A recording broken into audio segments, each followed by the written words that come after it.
Hey, yo, John, how the hell I get this damn antivirus off my PC, dog? Woo! What you know about the streets? What you know about beliefs? What you know about faking your own heart attack just to diss the police? Cardiac. What you know about privacy? I got a bad bitch on side of me. Janice. I got the FBI eyeing me. I see you. All of these hackers are trying me. Trying to get them a peek. Trying to get all on my Twitter for that coin of the week. I got China trying to ban every time that I speak. And now we got Trump. Bet you wish you voted for me. I got an arsenal, a bunch of big guns, drugs, and some cars to pull. Cars, hoes with the crypto paid in full. A bunch of hating motherfuckers writing articles about McAfee, John. McAfee, John. McAfee, John. Don't fuck with my dogs, Woo! Crypto flipping, woo! In the lab just mixing, woo! You gon' see my vision, got hoes shooting at me and they just keep missing. McAfee, John. McAfee, John. McAfee, John. Don't fuck with my dogs, Woo! Crypto flipping, woo! In the lab just mixing, woo! You gon' see my vision, got hoes shooting at me and they just keep missing, woo! Some people think I'm psychotic, I'm riding something exotic. I got no need for a rubber, I'm whipping up antibiotics. I only fuck with the crypto, I got no need for a pocket. Bitcoin 2020, a milli, I hope that you bought it. Sitting in the tub, got my girl pouring bath salt. Picking ICOs, it's a motherfucking cash vault. Riding the Bentley, burning asphalt. Hating on my Twitter, get a motherfucking blackball. Living like McAfee, John. McAfee, John. McAfee, John. Don't fuck with my dogs, don't fuck.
G'day. Welcome everybody to the Crypto Happy Hour, and g'day to my old mates True Blue, Fast Abdul, and Base Radium. Yo. What is howdy.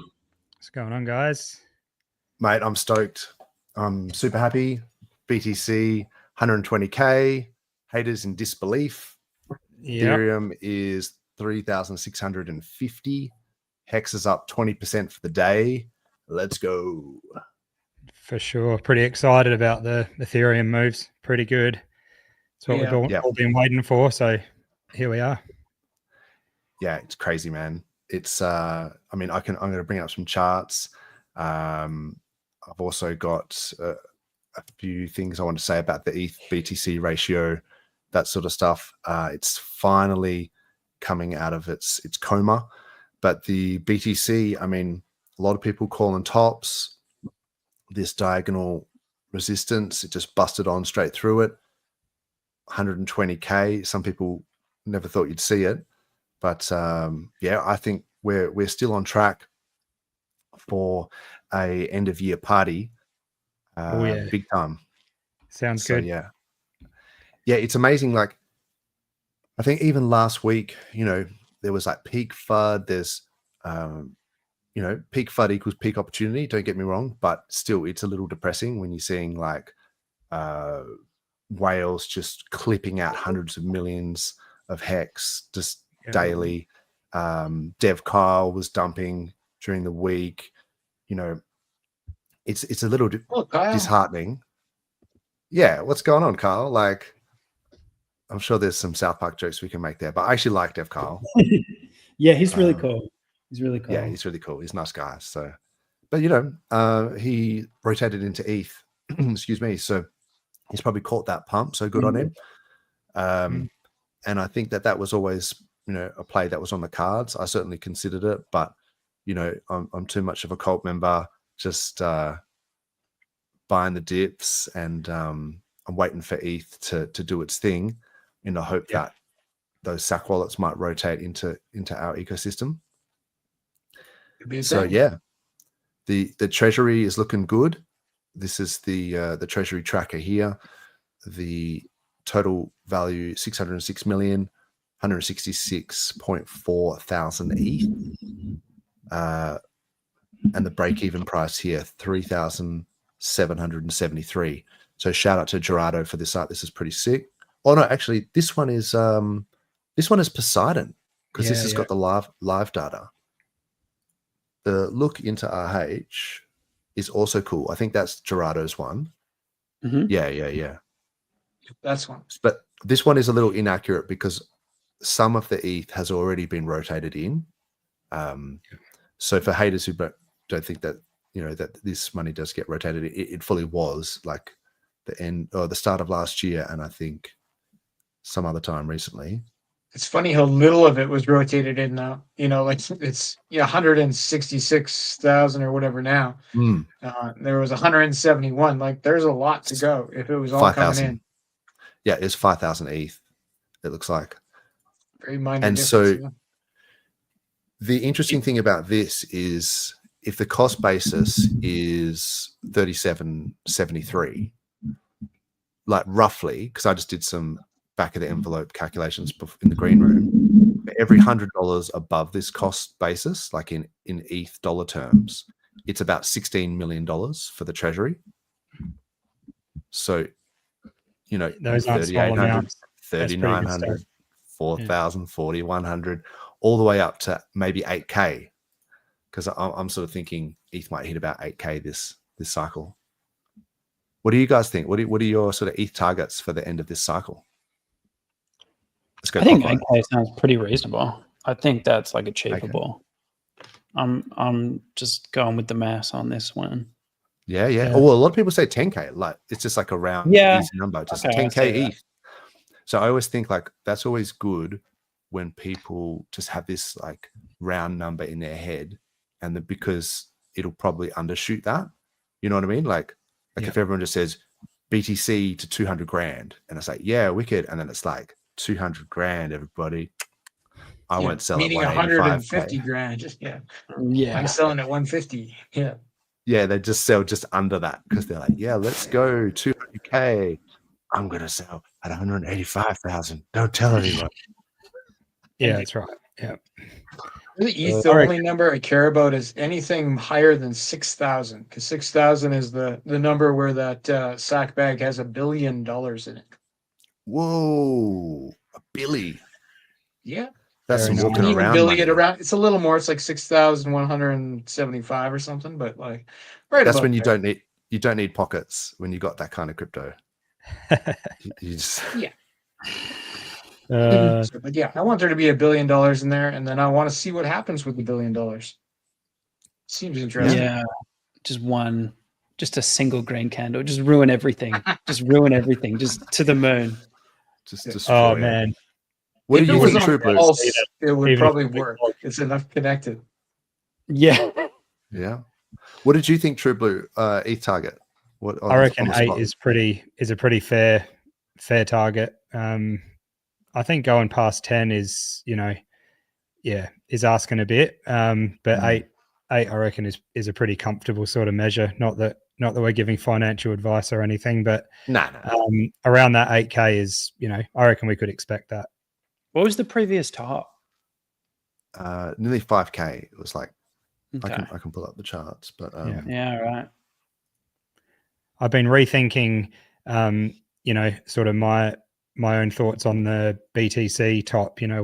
We've speculated about that over the time, and I've sort of thought between 180 and 220 or something. And I'm still not sure where I sit, with the BTC. Did you say 180 to 220? Yeah. Yeah, I like that.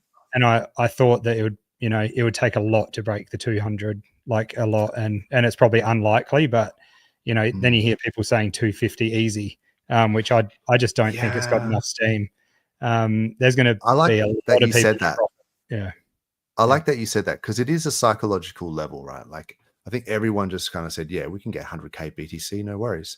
but then it's like 200K. Oh yeah, sure we can. Yeah. And it's You like, just have, it was, it's like unit bias, right? It's going to inevitably get that price just with Oh, yeah. the scarcity Yes. economics of it all, Yeah. right? yeah, we're talking this So cycle. it's like yeah. you just have to, I don't know, press log in your mind or something, you know, like So, I it's, mean, it's almost like unit bias. That's right. I guess the thing is, like, it's the price of BTC is going up, or you can think of it as the dollar is just being debased. Yeah. So the more they print money, and they have to, and part of it is because of the markets, and it's to dilute the debt that they have. Yeah. And there's going to be interest rate cuts and all this sort of stuff going on because the debt is just too extreme. Then you get the dollar debasement. There is no printing debt. the money The supply, debt never and happened. the debt. They're just Yeah, they're well, just yeah. like, If they keep they printing deny it, you and know, they like dilute the dollar, then they dilute the debt. I guess that's Right. the only real way to get rid of it. So I think in the GFC, like 2008, then they bailed out all the Lehman Brothers and all those banks. They literally doubled the national debt in the US. It just doubled. And then I've been there. because the Fed always had this dual mandate with the unemployment and the inflation, they would, when the inflation would get too hot, then they would crank the interest rates up. And then when unemployment would get too high and economy started going to recessions, then they lowered the interest rates. The problem is when the economy was doing well and everything's going up, then they wanted to put the brakes on by cranking the interest rates up, but that made their debt go way too high. The premiums on the debt so their debt to GDP ratio is out of whack. So that's why Trump is always trying to sack Jerome Powell, because they need to bring that deficit down. So yeah, they will cut rates, but in the meantime, they're going to have to buy up government treasuries, and they're going to have to basically bring down this debt in any which way, basically inflating the money supply. So then these targets that we talk about, is it possible for BTC to go to X number? Yes, it is, because you're going to get $50 hamburgers too. Yeah. Yeah. So Pretty much. it is what it is. But in terms of like looking at some actual maths, I was having a look at the ETH BTC ratio. So if you zoom out, like everyone's sort of saying it's looking really good and everything, and it is, like ETH price, but we're still in this like mega downtrend, like this linear regression thing. I do think it's bottom, but it's still got a long way to go, right?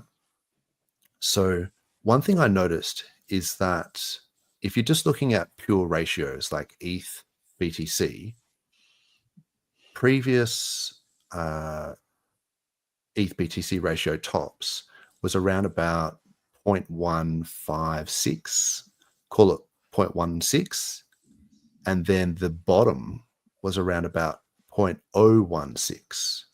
So it's basically, it went down like 90% from like the ETH BTC ratio went down like 88%. So this time, so that's from 2017 to like top to the May 2020 bottom. So this time we've gone from around about 0.08, which is just under a 50% down. Like that's in terms of ratio, like that's about 45% down from the previous ratio, like all-time high. And then we've gone down 80%. So it could have gone lower. Like it could have gone even, like this ratio could have gone even lower. But assuming that it has bottomed out, if you say like it went down last time 45%, so this fib line here is the 50%, that would put it at a ratio of around about 0.044.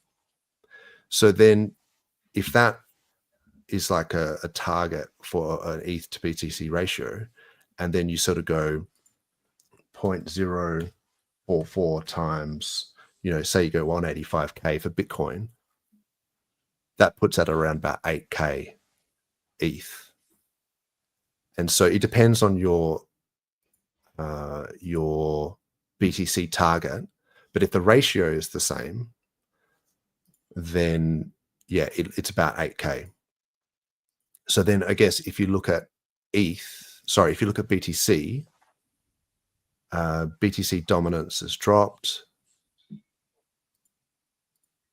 And if you look at, say, some fib lines and things like that, this is a fib extension from the previous low to top to low. And then the extension lines, the 1.618 is 120K, which is what we're at now. And then the next one up is 185K. So if you do this 4-year cycle thing and you think that around about October, November, BTC could peak, it's still got a long way to go to 185K. But it'd be nice to see it kind of bust through this 120 level, retest it, and then it's still got, 4 or 5 months to hit this 185K, which is equivalent of, like, if you do that 0.044 ETH BTC ratio, it's equivalent of like 8K ETH. It's a lot of grain to hit sense. in those few months. So yeah, the way it's traveling though, like just how it broke past 120, in the past few days or whatever it was. When it hits, it's seeming to move pretty quickly now. So a lot of people are saying alt season's in, but yeah. Ooh, don't know. I still think it's BTC season. I still agree. think it's and ETH season. Just going to ETH season, like it's like signs of it waking up. Yeah. It might be even premature to say, I think. Yeah, I mean, it hasn't, like you said, Base Radiant, it hasn't hit the all-time high, like $4,800 ETH. Like, that's the previous cycle. Yeah. It hasn't even gone above that. So we've got moving to do. Get buying, people. Still got a long way to go. And if it goes to 8K, I mean, like, that's at least over a 2x from here. So that's amazing. And also for the treasury, like the sack bags, that's a phenomenal amount of dollars. It is, yeah. It's like phenomenal is one way to put it. Yeah, because I mean, what did we say? It's like $550 million at the moment. So yeah, even at 7K ETH, it's like 1.1 billion. Very nice. Anything over 6,000 sounds pretty good. 6,000, that's right. That's what you were saying, yeah. And that's like a pretty low target, right? Like, does everybody agree that 6,000 sounds extremely likely? I think that's reasonable. Yeah, for sure. Yeah. I can dig it. It's barely over the previous all-time high. Mm-hmm. And in terms of timing, because I know a lot of people sort of say we have to be right translated because there's not enough time. 43, I'm looking at you. Just jokes. I love 43. But yes, a lot of people say it has to do it in the time. But if you look at some of these like ETH BTC moves, they happen over a very short period.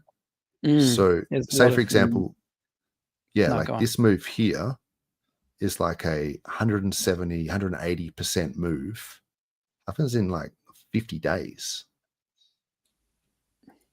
And that's against Bitcoin. So Bitcoin is like going up in that time, and ETH is just outperforming it by 180% over 50 days. So, I mean, most of these moves, like if you look at it as like a rough sort of thing, you said, where say from here to here, that's where it does most of the move, like 250% move. It happens over just over 4 months, 135 days. So I think it can move quickly. Yeah. Go ahead. That's the sort of moves, except a bit more exponential than that I'd like to see, in the coming months with PulseChain versus ETH, probably later this year, seeing PulseChain get a good run against ETH. How's that chart looking? Have you sussed that one out recently? fully. I can pull that. I definitely want to check those out. I mean, the way I sort of see it is like we're still on track. So I kind of always assumed that BTC would go first, and then ETH, and then some of the higher cap alts, and then you go down the risk curve, and then maybe some of the lower cap alts and hex, and plus we've got this sort of trump card, if you like, with the treasury. If there's some green candles, it's that whole thing, green candles beget green candles, so you get this feedback loop. But I do expect like Hex and PulseChain and all the other coins on PulseChain to run later, like than ETH and Bitcoin. So I'm not kind of expecting them to outperform ETH until it tops, really. Yep. But so the Bitcoin dominance as well, like this period where the Bitcoin dominance drops, there's a massive drop here. That happens over 75 days in the previous cycle. So, and I mean, if you go from even from here, maybe like the full move, that's like over 134 days as well. So a little over 4 months. So that's alt season, right? That's when Bitcoin dominance that shits the bed. But yeah, in terms of PulseChain assets, like we got a sea of green today.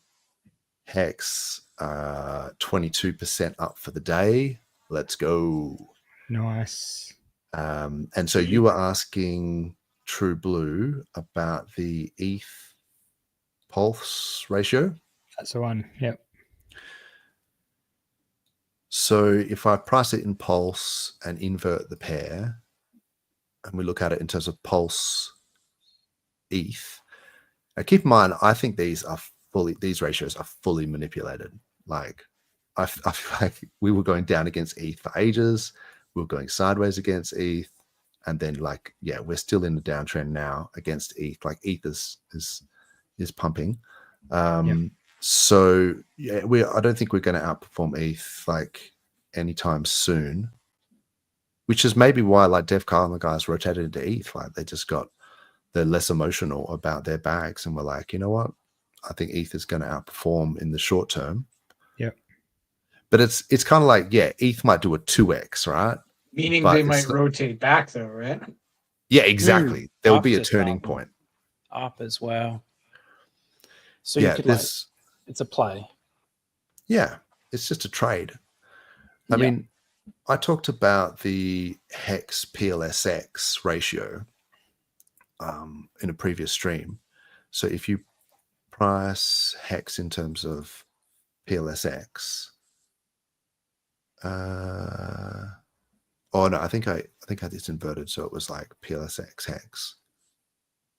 Yeah, and so I was sort of saying, like, here is a good time to to rotate your Hex into PLSX, and that maybe this was a line of resistance, was a good time to rotate your PLSX back into Hex. So then, you would have done quite well over this period. Then these whales started messing with the ratios. Yeah. I noticed there's been some massive sells from Hex into Pulse and things like that. Oh yeah. Which Yeah. threw these trends out. But yeah, that's effectively what you can do is you can ratio trade. So in that example we're talking about before, you can ratio trade between Pulse and ETH, and then rotate back when you think this is bottomed out. Then you would rotate your ETH back into Pulse. Risky though, right? It's like you miss if the sack bags deploy and you miss the moment, you'll get left behind. Yeah. Right? Like we saw what in the past 5,000 ETH. What does 50,000 ETH do? Right? And are you gonna be able to ratio trade that? It's risky move in my opinion. Not financial advice. No, definitely. I mean, RH talked about that God candle. It's actually interesting. I might still have it here. but I think ETH was like, it's like 1,800 or something. Let me just play this real quick. $1,800 Ethereum sucks, especially when gold's at all-time highs, Bitcoin's nearing all-time highs again. Do I think it'll get back up? Yep, I do, especially if institutions are buying, which they are. You know how many ETFs are there out there right now? Bitcoin, Ethereum. Those are the two large ones. So if your thesis is that institutions are going to be the guys that are buying, well, it's nice to have an ETF. Now, that being said, Ethereum and Bitcoin did really, really well before they had ETFs, when they had lower market caps, right? So take, for instance, the liquidity that you see in PulseChain, PulseXX. You know, you could get a God candle at any moment. You could get a giant green candle at any moment because it's easier to get them, because it takes less economic energy, because there's less of it for sale. You know, PulseChain has less inflation than both Ethereum and Hex and Bitcoin. But what has even less inflation than PulseChain is PulseX. PulseX has deflation. There's less PulseX now than there's ever been.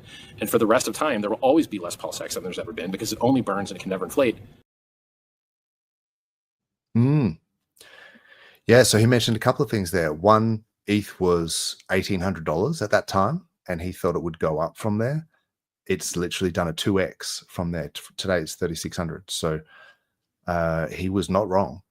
And talking about God candles can happen at any point, any time, reiterating what you were just saying, Fast Abdul. And then PulseX being deflationary. I mean, I've gone the PulseX background today because there was the PulseX conference during the week that you were part of, Fast. Fast Abdul was on Just everything. a couple of times. Yeah. Only 9 times. Yeah, I tried to get days. the thumbnail to be PulseX kind of themed as well with the beam splitter.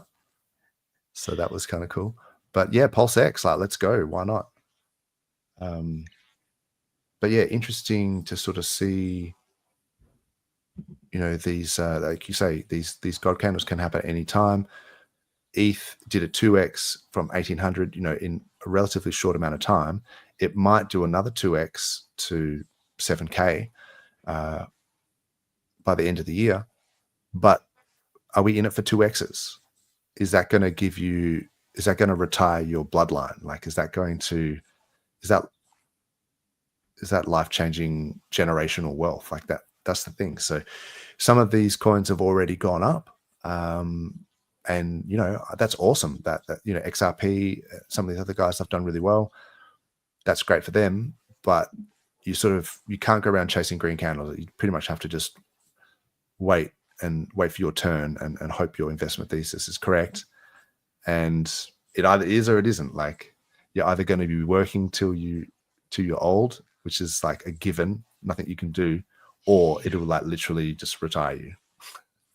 I believe a wise man once said, "Don't pick up pennies in front of a freight train."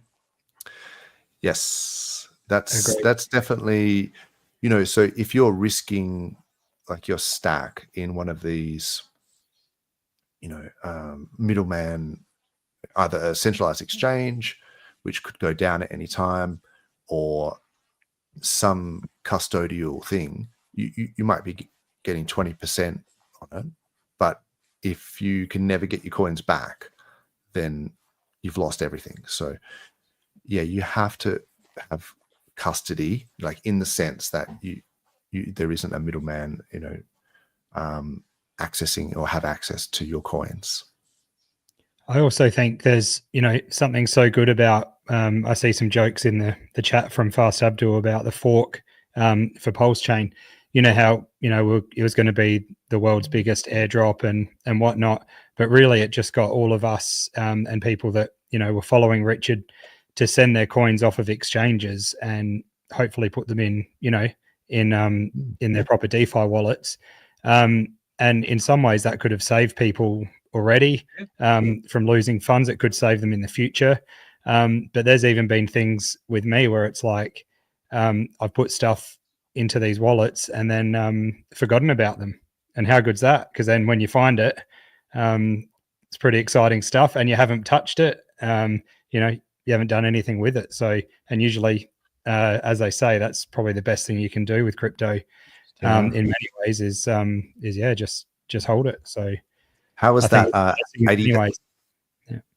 Sorry, how was that 80,000 BTC? That because I think last fortnight they had found 10,000 BTC, but then they just kept finding more. It was like up to 80,000. So some people were speculating that was RH, but I suspect no. I think the way that he talks about ETH, I think if he had that much BTC, he probably would have rotated it into ETH, or at least some of it. That would be my guess. He did a big sell a long time ago. I don't know when it was, but he basically rolled it. Well, he said he rolled a lot of what his early Bitcoin. I don't know where he put it, but he sold it. He said he sold his BTC. And that was a while back. Who knows? He could have obviously. It's like the school of tangent thing that I say that that tangent always says never sell none, never sell all. So I'm sure there'd be some BTC there, but 80,000, come on, man, that's a lot. People are like, that's definitely RH. It's like, well, it could be Roger Ver, it could be it could be Russ Ulbricht, it could be anyone really. Like, so if there's a lot of no names too. Bad. Not everyone was participating in like conferences and stuff. Sure. Yeah. I'll say hello to the chat, but chat is a little bit weak sauce today. What's going on? Where's chat? I want to see some action. Yeah, are we live? Here we go. I don't want to do this whole thing again. Like, here we go. DJ Cryptomatic in the house. What is up? Yo. Happy Canadian month. Okay. Is that Canada Day on July 1st? I'm not quite. I assume he's referring to that. Okay. Get your maple syrup out, peeps. Indeed. Hey. Fast Abdul wouldn't know. He's half Canadian, half Australian because he joins us on a Friday. So on Friday, or Australian on a Friday for me. But I guess it's Friday now. It's after midnight my time. That's it. That's it. You can you get to go forward in time. Yep. Yeah, because even when you're in your Thursday, you're also in our Friday. You're like you're straddling the timelines. You're like you guys should send me like the prices that it's going to be tomorrow, because then I could trade in advance and front run it. Yeah? I'm telling you, it's 22% up, bro. There would be a by Hex. If I buy now on Friday, it'll be 22% up. Okay, that's what it says here. I think that checks out. Yeah, I'm gonna have to ask Sarah Connor if that's how it works, but time zone based pricing. Oh man, I could get into a bit of a tangent there. Maybe I'll save it for later. About time symmetry and things like that, because maybe I'll save that for later. So DJ Cryptomatic, check him out. What the Hex? Those guys are legends. Always absolutely good for a laugh. It is a very good laugh watching that show. Always get a chuckle. Almost had gym injuries listening to that show. Wild gymming. That's awesome. So. Nice. How's the gym going, Tribler? You've been smashing the weights? What do you? Man. Yeah, smashing it out. Yeah, going pretty hard this week. Going, sort of build up over the weeks and get going till failure with all the workouts this week, and it's pretty tough, but good fun. Awesome. Always I was trying to leave. You know what I mean? When you're there, it's like, yes, it's good, but it's like hard. And then when you leave, you're like, man, that was wicked. I'm glad that's over though. Get the elation. That's it.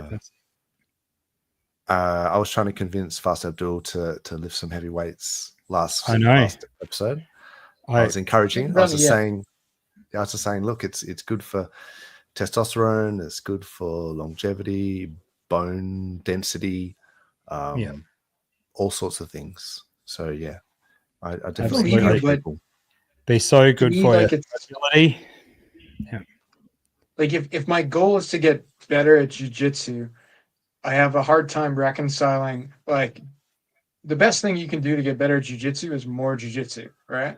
Sure. Like, time on the mat. It's like to take an hour of jiu-jitsu to lift weights instead. Like, is it actually a win? You got to have both. Right? It's just, bro. No, you don't take it away. You just do the why not both? It's the taco thing. I did add on kickboxing for the last 8 weeks. I've been doing kickboxing as well. Nice. I was doing kickboxing last night, and I'm like bruised and battered. It's fun. It's less. I get less better doing kickboxing than jiu-jitsu, but it's a different kind of workout. I was blocking some roundhouses with my shins, and I was like, yeah, all good. And then I managed to block one with my kneecap, which was not as good. And I was like, oh, that tickles a little bit. But I think it really hurt him as well. It's like the kneecap is no joke. So yeah, he kept like rubbing his shin as well. So that's always good. It's like you both lose. Yeah. I don't know who comes out on top on that one. It's just like, that's rough. But I've been trying to do this. I've been trying to do these entries with like an overhand and then scoop up the single leg so that I'm not actually trying to land. I'm just trying to break the entry so that they sort of block high, and then I just take the legs and dump them. So Pushing people it's on the pretty face effective. is very distracting. It's very distracting, yeah. Plus, overhands come at you from a weird angle, like across, and you parries and this and that. You can block, you can cover up, but an overhand, it's just like, well, what's happening now? And then, yeah, you can still block it, but then if my setup is actually to take your front leg and then get into side control and then just ground and pound, then yeah, it's you can do it pretty quickly. It's a good transition. I highly recommend it.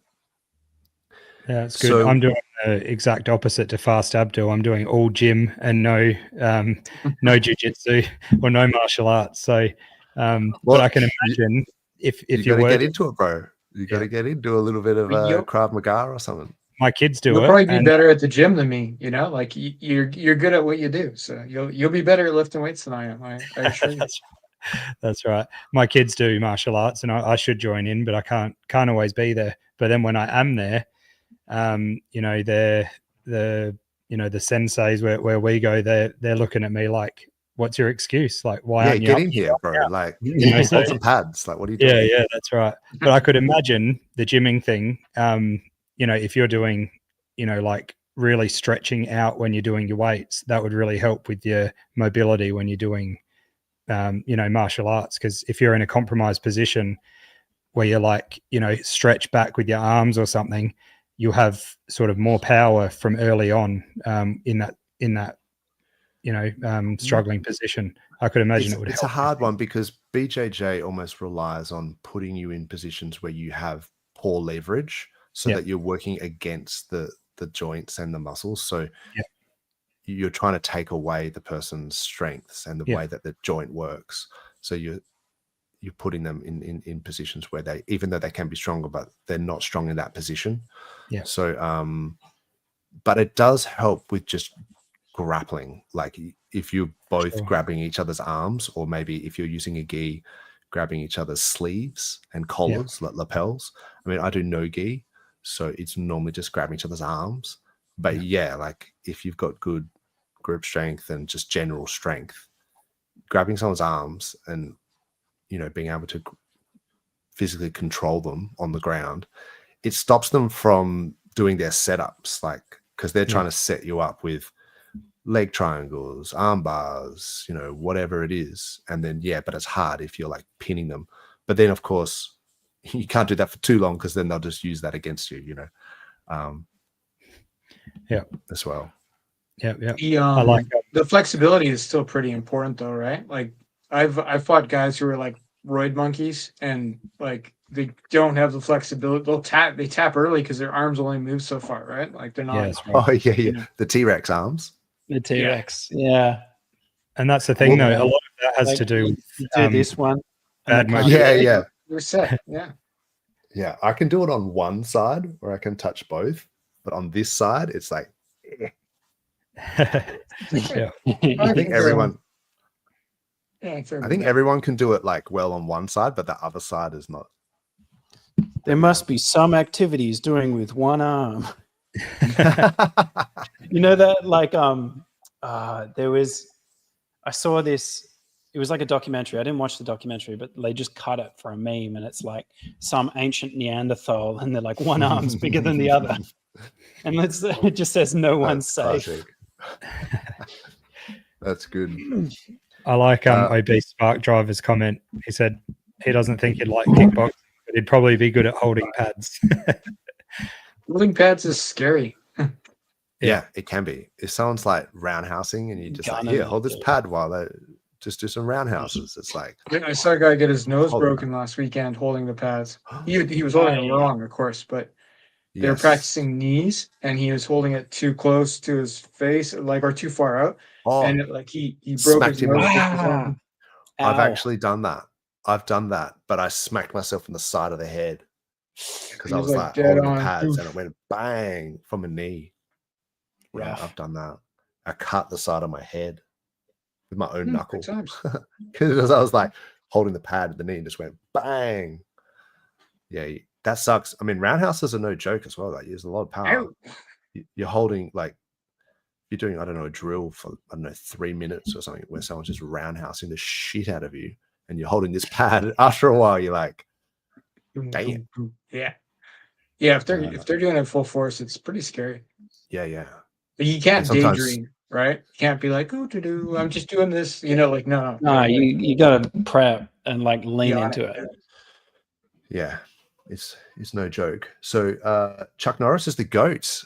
Interesting. Old school DJ. Yeah, okay. Chuck I like Norris, Chuck yeah. Norris. I like the memes.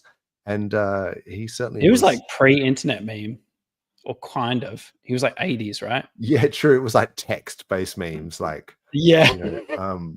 about Chuck Norris. Heard about It'd be Chuck like Norris in an email chain. Yeah, in an email, like you'd just be reading all the things that Chuck Norris did. What is up? Yawn. I think Yawn is PulseCoin. PulseCoin, bro. What is up? Good morning to you, sir. Yeah, so Obese Spark Driver, good to see you, man. Hope you're smashing the gym as well. That's the shot. And Ash, that's wicked. Good to see you, Ash. Nicest guy with the worst PFP. Lol. Yeah, that's got to be Fast Abdul, right? It's not that bad. I don't reckon it's that bad. That just implies shiftiness where there is none, I think. Yeah. But I'm working on changing it a bit. I'm going by fast now, not Fast Abdul. You're slowly getting there. I like the shifty. I like it. I think it's fun. I still think it's fun, right? It's a decentralized exchange. You're going to run into some people who are a little bit quick. some characters. I'm with you, but I'm watching like stable coins and stuff. Some credibility. Honest Joe, not bro. that Just go straight to Honest Honest Joe. Don't worry about the fast, and then just straight up. Honest Abdul. Joe. Just go straight to Honest Joe. Honest Joe does you a good deal every time. That's right.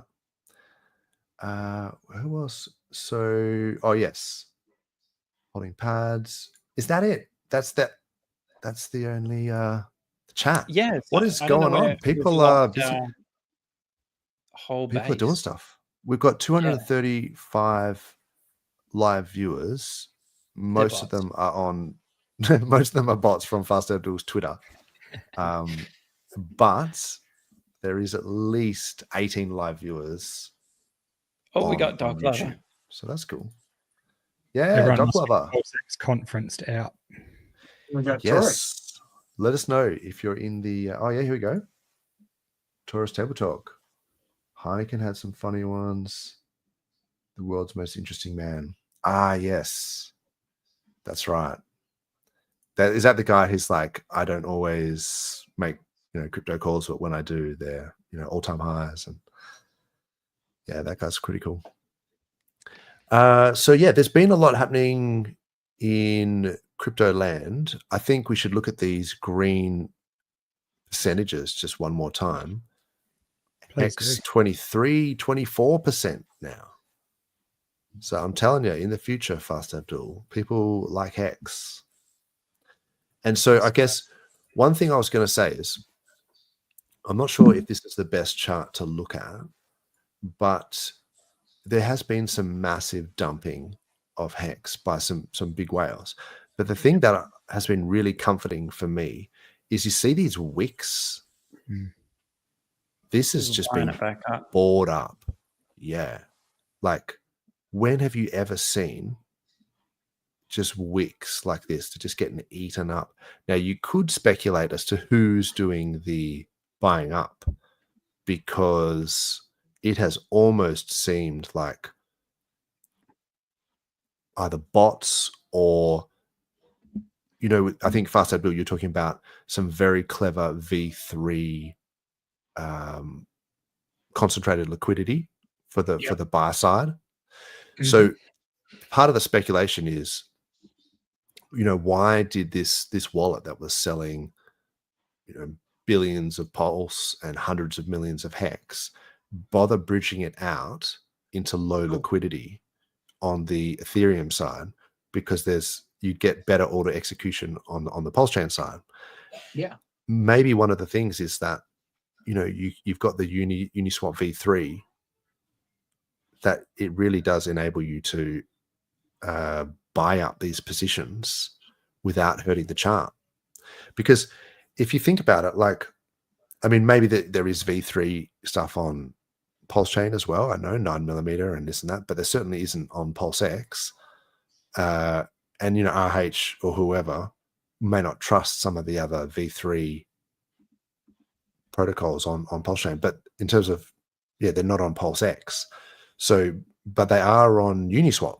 So to bridge it out first, they would trust Uniswap. So that may be one reason why they would bridge out first, particularly if there was They like weren't an bridging agreement. and making LP. They were bridging and selling. So it would rely on someone else to make LP. Someone else to make the LP. But what I'm saying is that there could be almost like an agreement in place where it's like, you know, if you were to try and sell, because some of the speculation as to who it may be was that these wallets had a lot of PZen in them.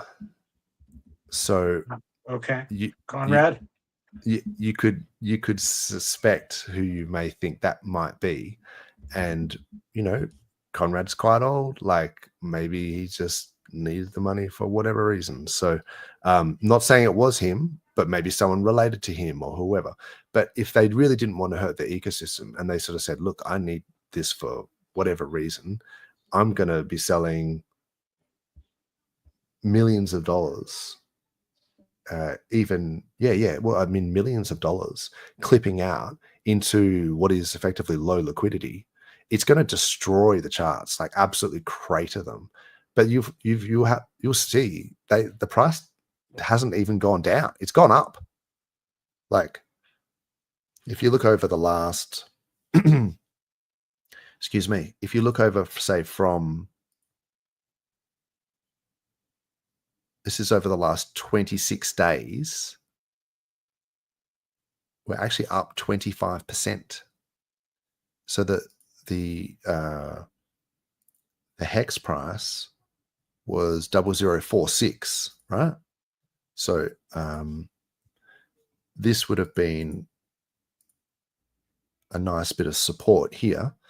But to think that we would be selling hundreds of millions of hex and not go below this point, it almost doesn't make sense. And these wicks tell the tale, like it's been bought up. So there's been a redistribution, is all you can really say for sure. We don't know who's selling. We don't know who's buying. You could maybe speculate, but there's certainly a redistribution. But the net result is that the price hasn't really gone down. So very comforting. Doc Lover, how do you see the outlook over the next few months? I still think sort of sideways and up. Everything is going up. I think September is going to be go time. That when all the bank guys come back to work, they're all on vacation right now. Yeah, if you go back, and from the start of this video, I talked about how my targets for like BTC and ETH, and then the time frames, and then how I think that the capital will flow from low risk to higher risk assets. And I think that our ecosystem is more towards the higher risk. So it'll probably be a little bit delayed. So over the next few months, I think that ETH and BTC are still going to do really well, particularly ETH. And then I think some of these alts are going to do really well. And I think we're going to start to work our way up, sort of peaking towards the end of the year, which is more than a few months away. Do I think RH will start live streaming soon? Interpol, red flag. Interpol, Schminterpol, like I'm so sick of that. I think it's just a matter of the lawyers sorting that out. It seemed like they were using that red notice thing as like a tool to suppress people they don't like. I'm not sure that it's, I mean, maybe that's the thing that's stopping him from streaming, but he could still release videos if he wanted to. It's, you know, he's done that already. Like I could see him doing it again, right? Like he didn't do a live stream, but he did face on the screen like a live video that was obviously relevant and created very, you know, close to the time it was released. Yeah, I can see him doing that again, releasing some videos. Like he said, there's no reason why he couldn't do that. I mean, you've got to think about the psychology, right? We've been streaming, this is our 95th episode, so like two years pretty much. We've been, you know, and it's tough work when it's all red candles, right? Like it's hard to stream when everything's going down. So my guess is that Richard is human like anyone else, and that he's going to want to stream when everything's looking really good. So it's people sort of, it's the pulling the cart before the horse type thing, where they think that we need Richard to stream for prices to go up. I don't think that's the case. I think when prices go up, then you start to see Richard stream, because he's going to want to dunk on people. Yeah. And the price is going to go up when the price goes up, because like the flow of liquidity that we talked about with the risk assets, the ETH trades, you know, people are going to try to rotate their ETH profits into higher risk altcoins, and obviously the SAC wallets are no different. Yeah, you know, I really think it also comes down to that whole patience thing that, you know, Richard has tried teaching for so long, and he has that just in time type mindset with everything, I think. And you know, you see people say, oh, if we get green candles, the bridge is never going to handle it, you know, and all these issues. But I really foresee when that time is coming, and when it happens, there'll be a fix for that. Like that will be sorted when the time is right. It's starting to get sorted already, though. Have you guys seen the and this is not an endorsement of any type, but have you seen the Liberty swap thing? People have been talking about it a lot on Twitter. RH tweeted about it, right? There's been speculation about, like, you know, from Somi about is Liberty swap finance RH and stuff like that, which I don't believe to be the case. I don't think so. He didn't endorse it. He said, what do you guys think of this? And then he posted the link, and he doesn't do that without, you know, he never reveals something that he thinks might be a scam. So I feel like he had some knowledge that this was not a scam when he posted that. And they've been raising the limit of like how much you can now do 10K at a time, direct swap to PulseChain from a bunch of chains. They're adding more chains. They're adding more tokens. Like you can swap into USDL and, you know, Ink and like all the core tokens, PDI for some reason. They added PDI. Look, this is awesome. Look, I want to talk about the Liberty swap thing for sure. And I think that it's funny that there's PDI stuff in there, because like we need memes, right? We need the chain needs memes, and there was an exploit with the PDI thing, but no more. Like the exploit thing has been covered, so it's a meme coin. And the way I see it is like, I like Somi. I think Somi's hilarious. I think that it's a leverage play on Somi's popularity is what it is. So if you think Somi is going to be continue to make videos, he's made like 5,000 videos. Like he's probably going to keep going, right? Like he's going to continue to be funny in my mind. So it's like, if you like Somi, then, you know, maybe you can buy some PDI. I don't believe in any of the mechanics behind the you know, there's all this compound die and blah blah blah and make a DAO sort of stuff. But I'm happy to have some PDI because it's like I'm hoping that more people will buy it I'm speculating that people will buy it in the future based on SOMI. So and that's just why people buy assets, right? Because they speculate it's going to go up in the future. And speaking of which, what is up, Corey Geary, my bro? I'm with you, man. Thanks for coming in, man. I'm here for the gains as well, bro.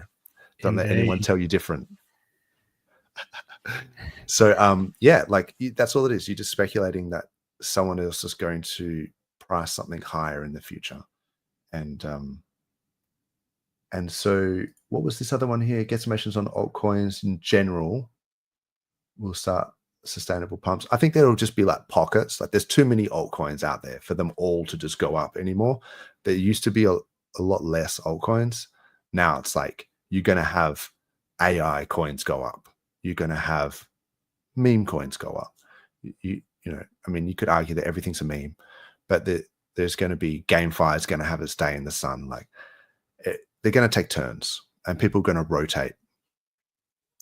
So altcoins in general, sustainable pumps. I mean, that's right at the end, right? So I don't know how sustainable. It depends on what your definition of sustainable, right? Like these things all go back down. Ethereum reach all-time high. Yes, I think it can reach all-time high like next week. If it wanted to. Like it's not a huge move. RH is not a fan of value extractors. Yes. So why would he pump the charts now when you can see there's people clipping out hundreds of millions of hex and billions of PEC? Was it hundreds of billions of pulse? It was a lot, man. There's heaps of pulse was getting clipped out. So anyway, compared with other blockchains out there, PulseChain being behind the others, don't think so. Have a look at, you know, I mean, I can do this, but if you want, but some coins have done well, not all coins. If you look at, say, Matic, for example, you know, that was an L1. It's done terribly. I remember seeing BitLord saying that you should basically put your entire super, and so he recommended to one of his friends to put hundreds of thousands of dollars in Matic. And this is like at the top, and it's down 87%. AVAX, you know, down. This is another L1, down 83%. So no, I don't really consider PulseChain to be down behind the others. They've all done relatively poorly, and I think AVAX will do quite well. But yeah, you've got to look at these things in terms of their ratios as well. Like, you know, it's like, say, Sol BTC, right? This is starting to look like the ETH BTC chart where, you know, ETH, we talked about that massive downtrend that ETH went into against BTC. Sol is starting to do that rollover Sol BTC, you know, and do you really want to ride that down? Hell nah. That was brutal, like that ETH BTC ratio downtrend. So yeah, there's not a lot of options. I mean, you got Sui BTC. I mean, they have their time. A lot of people pay, like Sui, for example. There's a lot of influencers that just get paid to shill What's it. on Sui? You know, like what protocols are on Sui? Yeah. What Axolotl teams built coin. on Sui? There's a bunch of meme coins. Yeah. They're as good as behind the curtain there almost for a second. True Blue. But yeah, they're no different. Like we've got some good memes, and I feel like we should have some more memes. Oh man, Doc Lover with the questions. Do you guys have any views? Yeah, good bloke. Yeah, I appreciate that because there is some stuff that we need to talk about. What is up, HEXican? Lost in Asia. Good to see you, bro. Good supporter of the channel. We'll come back to this question because I feel like this is like there's a lot of things we could say. But I just wanted to, you were talking, Fast Abdul, about Liberty Swap. So one thing that I feel like we need to clarify is, so it's, what is it? Liberty Swap.finance. Yep. I've seen a lot of people talking about the privacy aspect of it. And I was like, holy crap, from what I read on this article, I'm not sure if that article is still around, but it was really promoting, yeah, it's not, okay. It was really promoting the fact that Liberty Swap could be amazing for privacy in terms of obfuscating swaps on the blockchain. What I realized from looking into their docs is that there's the standard swaps and then there's private swaps. So I think they're going to do a phase 2 rollout. I don't know where I saw it, but if you go through like these docs, they talk about like phase 1 and then phase 2. And I'm pretty sure the private swaps thing is part of phase 2. So I wouldn't be thinking that they've already got the privacy stuff in line. I swear it was under here. So maybe they've changed these docs already. Introduction. Oh no, here we go. Development phases. Phase 1, focus on cross-chain swaps and sends functionality between PulseChain and other blockchains. Phase 2, plans to integrate additional privacy routes and services, enhancing platforms' privacy features. So the privacy features, which I think are awesome, may only be getting implemented in this phase 2 development. So don't be thinking that you can be doing these swaps and that they're private, because they're probably on chain. Degrees of privacy. Like if you're swapping cross chain from, like if you have an option to send it to a different wallet address, right? You know, like you add some anonymity there, even if it is like not diluted by time, and especially if you're moving from non-EVM to EVM, I always find that to be relatively private. Like if you're moving from Solana to PulseChain, like it can be tracked, but it's freaking hard. Okay, interesting. I liked this 3 sort of prongs of the privacy execution. The dual hop. So node A accepts the input token, converts, and then node B converts as well. So you've got this dual hop like on either side. So there's separate relayers, and then there's a randomized layer 1. So like what you were saying, Fast, where it's randomly swapping between L1s. Like you might just do a swap on PulseChain and it goes via AVAX or via, whatever, Solana, via base. And so that's going to be hard for people to be tracking. And then the single use wallet. So it spins up a new wallet for each transaction. Like an in-between wallet. Yeah, that'd be cool. In between. Yeah. Yeah. Very clever.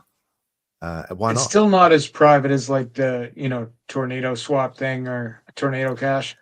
But yeah, look, I mean, but it's fast. You still want fast. So if you could have kind of private and fast, that's cool.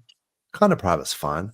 I pay my taxes and I'm not funding any North Korean terrorists or anything, so I don't really care. But it's just like, I feel like privacy should be just a right, like a human right, where it's like, if you don't want people just to be clicking through your shit and seeing what you bought from your bank account, like, I mean, and that's standard, right? Like if people, sometimes organizations will say, we need a record from your bank accounts, like to prove that you did a credit card payment or something like that for a refund, or if you paid. I think I had been paying some rates into the wrong account, and I tried to get a refund once, and they're like, sure, show us where you paid it into the wrong, like an old house, and then we'll do the refund. And so, of course, I redacted all of the other payments that are in that statement, because they don't need to see how much I pay for a mortgage or whatever, and just for the sake of it.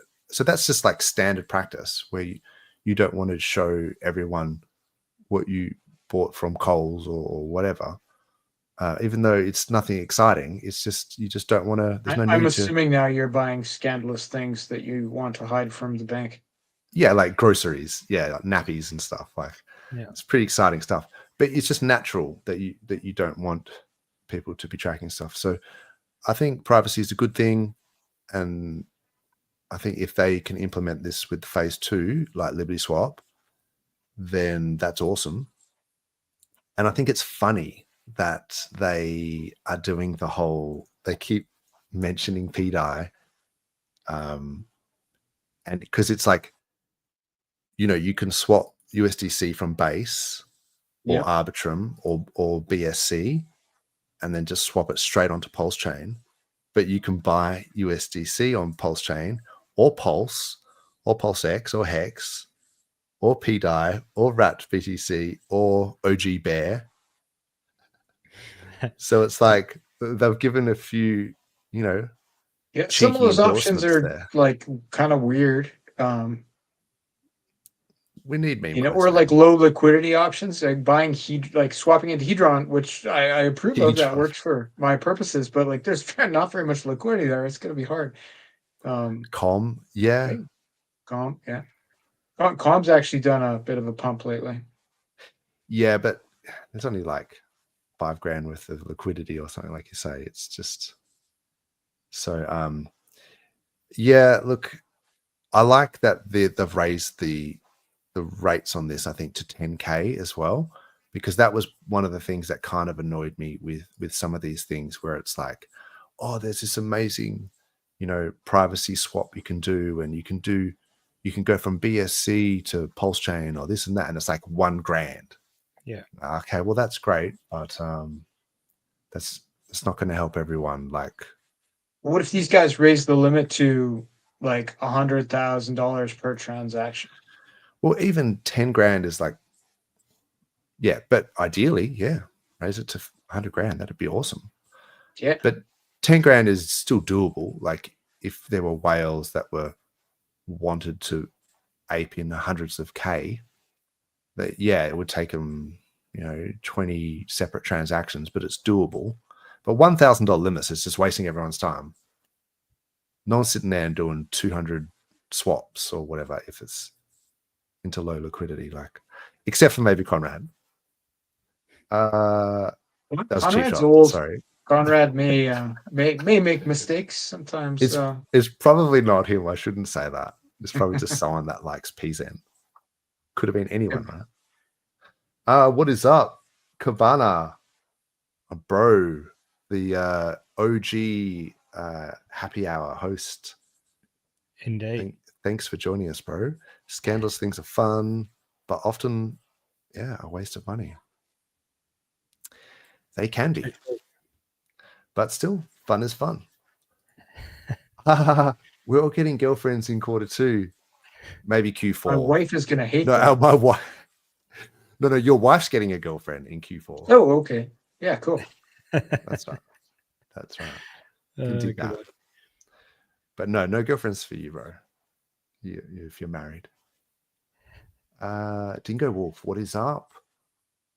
Good to see you, bro. Benny Blanco from the do that. Bronx, or just straight up Benny Blanco. Buy Hex. I like that. Just straight. Just buy it. Yeah. It Straightforward. must be from the future. Calio. Oh, new to the ecosystem. Okay. Well, welcome aboard. Take a seat over there. There's refreshments in the corner. Yeah. And stand by for some dick jokes. That's it. Exactly. I think, yeah, Kaylo's asking about high risk to reward tokens, but doesn't want to buy the Hex coins. The highest. I like it. Not just high risk, the highest risk. That's a lot of risk. Kalo's The just highest like, risk. don't give me this. Like, you're already in a relatively high risk, asset class being crypto. And then you're already in a relatively high risk, like low cap, ecosystem. But I want the highest of that. I want the most risky shit. I think you've got to go like a Troper meme coins or like Teddy Bear or PDI, that they've got to be surely the highest risk. What's the highest risk of the RH tokens? Highest risk to reward? Ink. Probably. I mean, the way I see it is PLSX is deflationary, has a buy and burn. Ink is inflationary, and it has a sell and inflate. No use case as of yet, right? Like Well, standalone by itself. Its use case is that it's good for selling to offset But it impermanent could have loss. a future use case, which I think is where the risk to reward could come in. Yeah. Maybe. Yeah, but has anyone ever used a governance token ever? Yes. Have you? Yeah. Have you? All No, the time. but have you used a governance token to I run protocols that have governance tokens, man. Oh, Yeah. okay. Every day. Every day. Whoops. Yeah. Sorry. Yeah, look, Ink to me is a meme coin, the same as PDI. And Cabana's got a good point here. so Ink can do really well. Ink can smash, Ink could outperform Hex. And I could just be like, I shouldn't have said that Ink was terrible, because it's a free market and you can speculate it and someone can just run the price of Ink up. But in terms of its mechanics, and look, the inflation rate has significantly dropped. It's dropped by like a 40x, like the inflation has dropped. Oh, yeah. But there was a point where it was just inflating. It dropped by 97%. Yeah. So that to me was like, you could just park, big whales could just park massive liquidity in the farms and just be printing ink. And then, of course, they need to sell it to offset their impermanent loss. So it had that inherent sell pressure. Yep. So as opposed to PulseX, which instead of inflating, it's deflationary. It has the buy and burn, and it has buy pressure. So it just in terms of mechanics, I think PulseX is superior. But just because I think something is going to go up doesn't mean it. Like, I thought Matic would go up, and it's done terribly. So sometimes things just don't work out. And sometimes you get these guys that they think, oh, Chia's going to be the next generation of finance, and it's because it's got the best tech, or Cass has got this superior DAG proof of whatever something. And it's like, if coins that were based on superior tech, if that's all it took to go up, then all these coins would have done really, really well, but they haven't. Yeah, and look at like it's not Dogecoin, pictures of dogs, very popular. Yeah, BTC is like pet rock. Like, it's a store of value. You can't run smart contracts on it. It takes ages. It's not. So having the best tech doesn't necessarily mean it's going to go up. I don't think they're correlated, really. It's more about communities. What about the pumped out tires tokens? Cabana mentions most is the highest R to R in his opinion. There you go. That's most probably or good. Pump. I would look at one of those two potentially. Those are like the two for sure. RH meme coins, like it's maybe undervalued. Maybe they'll go to zero. Who knows? I think maybe Cabana has answered Kayla's question there perfectly, because technically that's within the RH ecosystem, that the pumped up tires coin. So most and pump. You don't want to buy Hex. Yeah, that's probably, I'd say the pumped up tires stuff. Low liquidity compared to anything else we're talking about anyway. Yeah. So I'll pull those up in a second. Here we go. Yep. See, it's emotional damage. That's good. All limits need to be raised. Yes. The fastest of Abduls. It's 100% true. It's just like, we need these. I mean, people think that I'm, saying, oh, we need to crank this, but there would be whales out there that are like, let's crank this shit up. Like, let's go. I mean, even people say, oh my God, this person is selling $1 million worth of Hex. It's like, that's not a lot of money. There could be whales buying in millions of dollars. 3 months from now, I don't think it will be a lot of money. Not at all. It's just yeah. It's not a lot in the game. It's a lot for us, but it's not like when you're talking about global markets and people splashing into these things, hundreds of thousands of dollar buys. You don't even bring them up. You wouldn't even talk about it. But we're like, oh my god, someone's selling $250,000 worth. It's like, who cares? Get them out so I was saying this thing the other day where if you have like a mean value, like a true value of an asset, and then people are selling it way below that, the fair price, you create almost like an economic vacuum where it's going to revert to the mean, to the fair value price. So for people to exit at a well below fair value price is a good thing.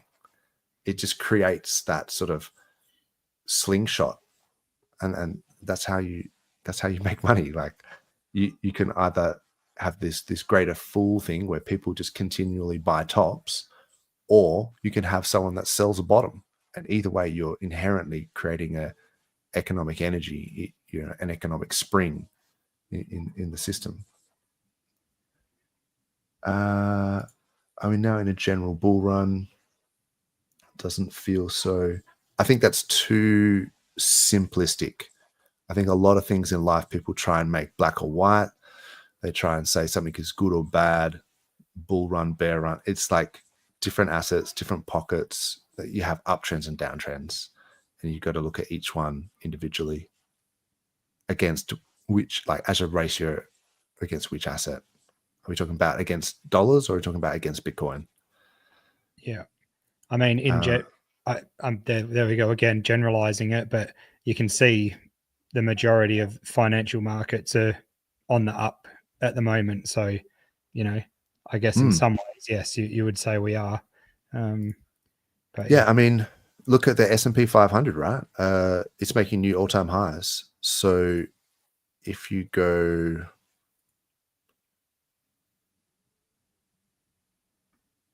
What? Why is this? Oh, okay. I put it in a different watch list for some reason. S&P 500. Look at this shit. I mean, this is the tariff FUD. Yeah. It went down to 4,800, which incidentally, it just bounced off this line of resistance. And then now it's up at 6,200. This is S&P 500 in all-time high. This is how you get $50 hamburgers. That's it just keeps going up, and your inflation keeps going up, and your US dollar keeps getting debased. So I forget the question, but it's like, are we in a general bull run? A general bull market? I mean, yeah, S&P 500 is an all-time high. So like, that's, what more do you want? You've got everything working for you. You've got the US government is crypto friendly in the sense that they're making stablecoin bills, they're making Bitcoin strategic reserves, they're almost disbanded the SEC and made all of that regulatory stuff out the window. You've got regulatory clarity with RH assets who've just beaten the SEC as well. So Hex and Pulse and PulseX can no longer be considered a security in the future. So you've got economic clarity at a federal level in the US. You've got economic clarity for RH assets. Stock market's at all-time highs. You've got global liquidity just pumping. They're just printing money and pumping into these assets. They're about to cut interest rates. So it's sort of heading to like a pretty massive, blow off top, I guess. And then we'll probably have a massive recession, and then we'll just rinse and repeat and do it again. Like, this is the game. 100%. You just have to make sure you don't take a screenshot and actually move into some stables at some point so that you can buy the inevitable blood that is coming. Yeah. and you know, in like 18 months time or more. 4 years, maybe 6 years. But there's going to be recessions too, right? Like it's baked in. Like the financial system is such that you can't just keep inflating everything forever. And then the Wall Street guys, they start doing weird stuff, like where they, you know, what they did with the subprime mortgages, and they started, you know, they had the they effectively tokenized mortgages and then put them into these collateral debt obligations, these CDOs, and they packaged them with all sorts of other debts like student loans and everything. And then they just sold that as like a derivative, and they just sold all, and then they rated it as AAA, even though all those mortgages were going to go bust. Yeah. And then that was crime though. Yeah. We don't want to endorse the crime.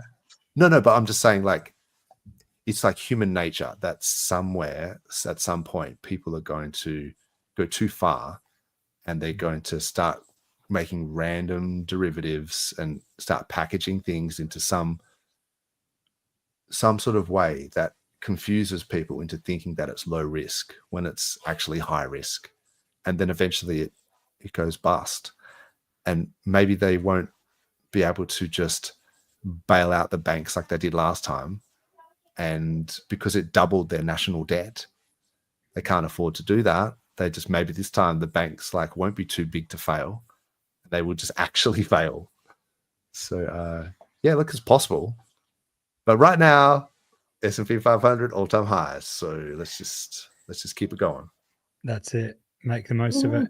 Hey, speaking of inevitable blood, I've got some children in another room that are starting to brawl. So no worries. So I'm gonna have to go and make a move before it gets too bad. But take down the bigger one first. Yeah, that's right. Yep, we'll do. No dramas, yeah, thanks for today, and thanks for always running these, Dozza, and keeping it on going, and for your hard work all week, Fast Abdul, streaming like a madman and working as well. So really appreciate it. But I'll catch you guys soon, and thanks, chat, and everyone on the replay. Legend. Thanks, True Blue. Thanks for coming on. See you, mate. And see you next time. Yep. Legends, bye. And I think we also lost Base Radian there somewhere. So yeah, he said he had to fly in the private chat. That's cool. But yeah, thanks for Base Radian for coming on. So I think where I was going with this was there are the pump.ties. So for that question where I forget who it was. Oh, Kalo, I think, was saying what's the highest risk to reward? Risk to reward. There is all of these pump.ties coins here. So I would probably go in terms of liquidity, but maybe not. I mean, if you want the highest risk, maybe you want to go the lowest liquidity. These are the ones that were launched on day one, tied back to Richard Hart, right? Exactly. What you have on the screen right now? Okay. These are all the ones that were deployed by that same deployer on that deployed so most. You could do like the LUSD meme coin, that's I just noticed when I went to the lowest liquidity first, the fourth one down was Elon is up 30%. But then the third one is PLS, like JPEG PLS is down 15%. So I'm not sure this is a great strategy. Mixing between those, like there might be a gem in there, like maybe maybe one of those low liquidity ones, the JPEG PulseX, maybe it will pump one day. Like we don't know. Yeah, I think they'll all maybe have their turn JPEG at some point. Soul, that could be good. I thought RH Pepe would do all right because that's pretty funny. But I guess you probably really need to actually just look at this chart structure and sort of say, this is on the dailies. This is the thing I always do. So you got the 10-day MA and the 20-day moving average. and then this is probably the 50. It is. So this is like green, red, and yellow. So what you want to see for an uptrend is that the green is above the red, is above the yellow, and the price is above all three. So the price being above the 10, the 20, and the 50-day moving average. And then you're in an uptrend, like mathematically. So they've been in downtrends. Look, they were stacked the wrong way around and for some time. And then they sort of converged and it's starting to sort of bunch here. So when they're all stacked the right way around, like that would be a good time to enter. It's as simple as that. And you can apply that to anything, you know, if you, so there's a Tropa. Oh, so the other one I was thinking is because, you know, Pump.Fun just released their pump token. I thought maybe that the pump on Pulse would do quite well, but it kind of hasn't. Oh, interesting. Okay. I thought maybe just by like, you know, the fact that Pump.Fun just got released, that maybe that so people would look for the same ticker. But look at this, Pepe on the Pump.Tires Pepe has actually done really well. So with 76K liquidity, it's not nothing, I guess. Let's do this really quickly because we were asked. So I normally just do 10, 20, 50 moving averages. And then I just sort of keep it like green, red, and yellow. I won't bother about the thickness, but yeah, you obviously, okay, it's a wicked uptrend. But you can see there where it crossed over, right? Like the 10 went above the 20 and the price was above both, and then it went above the 50 and the price was above both. So if you were using like, that method, it's like from do these methods really like when you have 76K liquidity, right? Like it could be, you know, on the whims of a whale.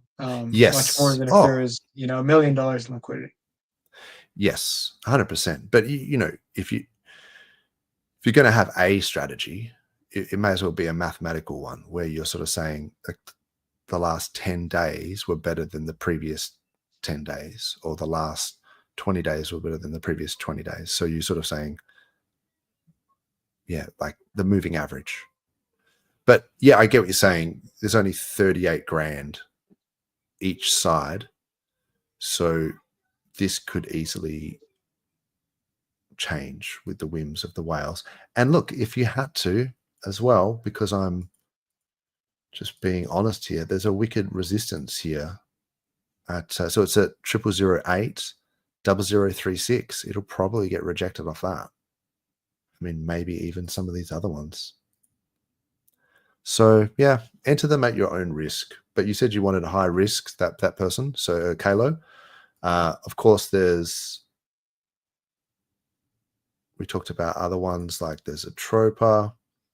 I mean, the problem with this is that didn't Glitter Pants like literally live stream dump his bags? Live stream dumping for like 5 hours and then bridged off chain and said a bunch of weird stuff about guns. Said a bunch of weird stuff about guns, and yeah, that's high risk in my mind. Like, I don't know. Yep. Yeah. But then he came back. But now he's back. Yeah. Now he's like prank calling Charles Hodgkinson from Cardano about new types of you know. I don't put him on the same level as RH. You know, but I'm with you on the high risk. Yeah. No. I don't know. I can't really trust someone. No. Okay. Oh, it's too easy. I don't want to be like too rude either, like just making jokes about. And look, RH wore Glitter Pants too. So who might say? True. But he's very short. That's all I was going to say. Yeah. I'm not sure if that's like a reason not to invest in his stuff, but I'd say the fact that he's a little bit unstable is probably a better reason. Yeah, I'd be more the potential insanity, and really the dumping and bridging off chain. That was yes, that kind of the live stream dumping. Yeah, that was like ooh, yeah. So I mean, just very quickly, I guess you could say that there's support there. Oh look, it bounced off it, like they wicked to it. Yeah. Maybe, but look, then there's resistance here. So who's to say what's going to go on there? I actually like the PTGC, even though it's a mouthful. I won't hold that against it. So this is the Gray's currency. And I like those guys. They show up for work every day. Yeah, it's back in an uptrend. So I think I was talking to Money Game Crypto about this live, and I was like, ooh, you know, it's below the 20-day moving average. I don't like that. And I didn't like how the 10 was below the 20. And I was like, oh, it's about to go below the 50. And then I'm pretty sure he said, check it in pulse terms.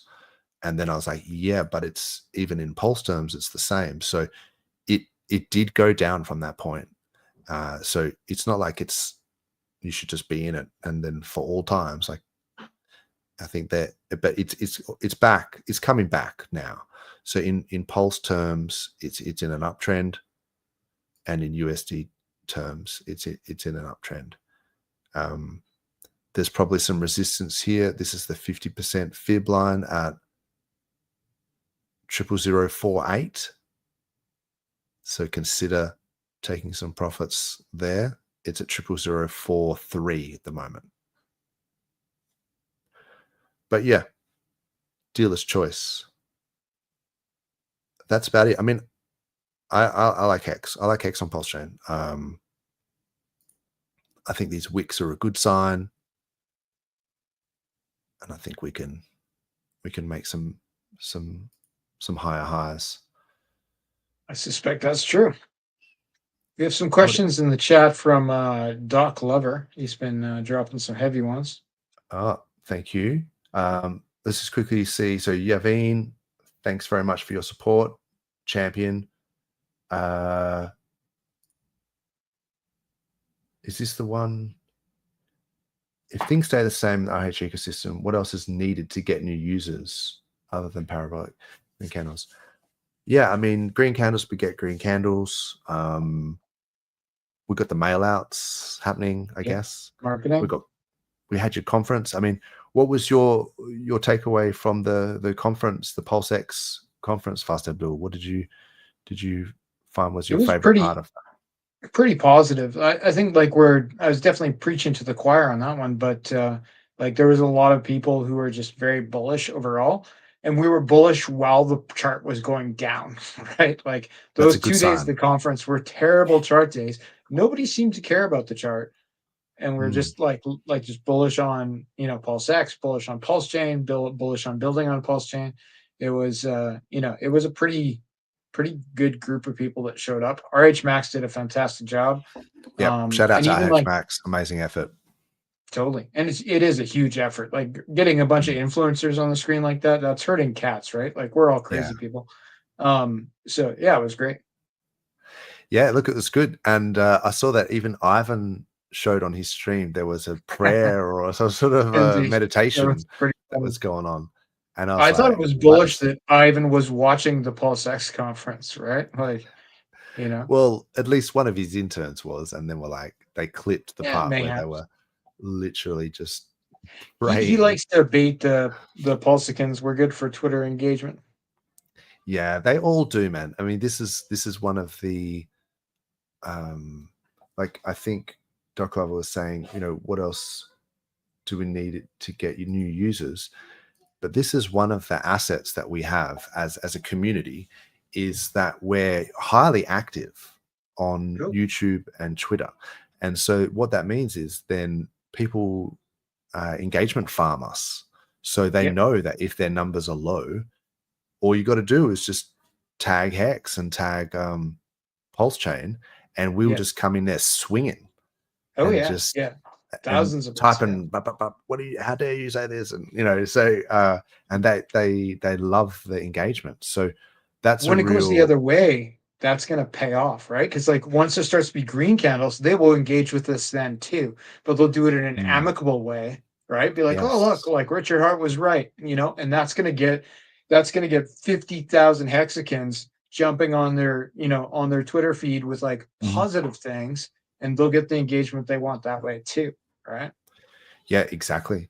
And and the fact that the community is so active on X and on, you know, showing your face like live, doing these live streams, interacting with the chat. I think these are real positive things. Once the price, you know, the green candles beget green candles, you'll start to see that feedback mechanism will really start to work for us.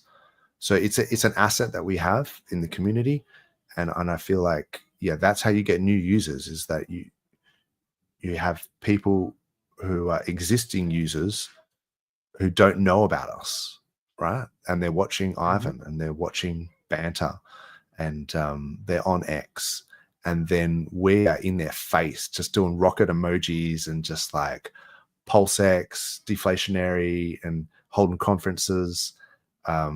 And then people start to go, what are these guys talking about? And it takes them probably a few goes at it where they hear it for the first time.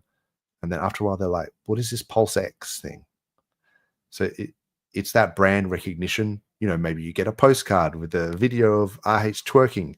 And then that'd be memorable. eventually you just kind of, you go, all right, these guys have been around a while and I'm confused. Why is his name Fast Abdul? Like, and then eventually they just buy. So I think that's what's going on. That's what I hoped is going to happen. Do we have any airdrops? I mean, Hex on PulseChain is an airdrop. True. All of the ERC20s that we had at the time of the fork were technically airdropped on PulseChain. There was a few back in the day. And I guess if you are part of the PulseX sacrifice set and the PulseChain sacrifice set, it's possible that you will get future airdrops. There was the weight token that was sent out to sacrifice set. And airdrops aren't the theme this cycle like they were previous cycles, I don't think. Right? Like, yeah, the problem is sometimes is that you can get malicious airdrops, right? So people are there's a a lot of those, you know, cautious that, oh, I've got all these random airdropped coins, I don't want to touch them. I've talked to a couple people about that, because they'll get or it'll be a honeypot, right? They'll get airdrop something that keeps going up, right? And it's a honeypot. They can't actually sell it. They have it in their wallet. Now they're looking at a chart that has only green candles, and they're like, "Oh, I'm not going to sell it. I'm going to buy more, because every 5 minutes it goes up 10%." I saw GRC got done. This is before I muted him about 6 months ago. He was posting, or maybe 3 months ago, he was posting this chart and he was like, check out this chart. It's like, it keeps going up. And he was full talking about it. And I was, bro, that's a honeypot. You can't sell it. That's why it's going up.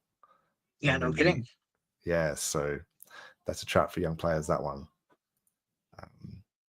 But yeah, that's always funny when you see that. But yeah, don't get done by that. There are things you can do, right? You can go to like Token Sniffer. I mean, even on Deck Screener, like you can see. I mean, people know this, right? Like if you go here, this quick intel thing, there's a little drop down. So it says here, like this is Hex. Ownership renounced, hidden owner, no obfuscated addresses. Is it a honeypot? No. So yeah, but if you randomly just look on, you know, Ethereum or something, and you go, I don't know, 24-hour, whatever this random shitcoin is, and then you go here, go.security has a whitelist. Okay, that's not that bad, but there could be way worse things. So you just check that stuff. Yeah, I mean, people know this. Cabana said Hex amplifiers should, that's what he's termed them, the amplifiers. They should outperform risk to reward wise in a run as well. Helgo and Sparta, though the Spartans need to catch up. Yeah, look, I was I'm down for some memes. I feel like we need more memes on PulseChain. Helgo's got a thing going on with yield that's very specific, and Sparta is like a tax token. It has some functions there. Both of them are paired with huge amounts of Hex, which is probably why Cabana's interested. But also because it was created by Wendy's, and Wendy's is a legend. So like, I reckon that's a good enough reason. Wendy's knows what's up. He's got really good alpha all the time. So, and I feel like that's a good enough reason if you like the founder. But it hasn't done heaps. Like, I mean, it did well at the start if you got in early, as with most crypto, and it's now sitting on resistance. So I'd like to see it retest that. But maybe in hex terms, yeah, not a lot of volume. Like $1.3 million worth of liquidity, but only 40K of volume. If you go on PulseChain and then you go by volume, wow, I thought this was a scam. So maybe this is a bit harsh, but remember the 5th of November. That's I think that's that DJ whatever. It's I the can't remember his name. incognito guy. OG Web Chef guy. Is it that guy? I don't know, but it's I forget the name of the movie. This always happens. True Blue would know. It's synonym for anonymous. Yeah, it's the guy with the anonymous mask, and it's got the November. What is it? The 5th of November. Remember that guy. It's got Oh, I need more sleep to remember this shit. But it's V for Vendetta. V for Vendetta. V for Vendetta. It's the Guy Fawkes guy. Yeah, I think Guy Fawkes. Yeah. But it's like a dystopian future. It's awesome. Good film. True Blue, check it out, because no doubt True Blue has not seen it, much to my disdain, but I think he will enjoy it. Anyway, where's I going with this? No, I just tease True Blue a little bit because every time I bring up a movie, he's never heard of it. But it's because he's too busy like getting jacked in the gym. So indeed. Yeah, so I don't know if this is a scam, I guess is what I'm saying. It's up 14% for the day. But in terms of volume, maybe they've got some sort of wash trading going on here. I don't know, $2.6 million worth of daily volume. God damn. People can run bots to do stuff like that. Maybe, bro. But this, I think, is a good way of kind of going, look, if you go in terms of liquidity, Atropa has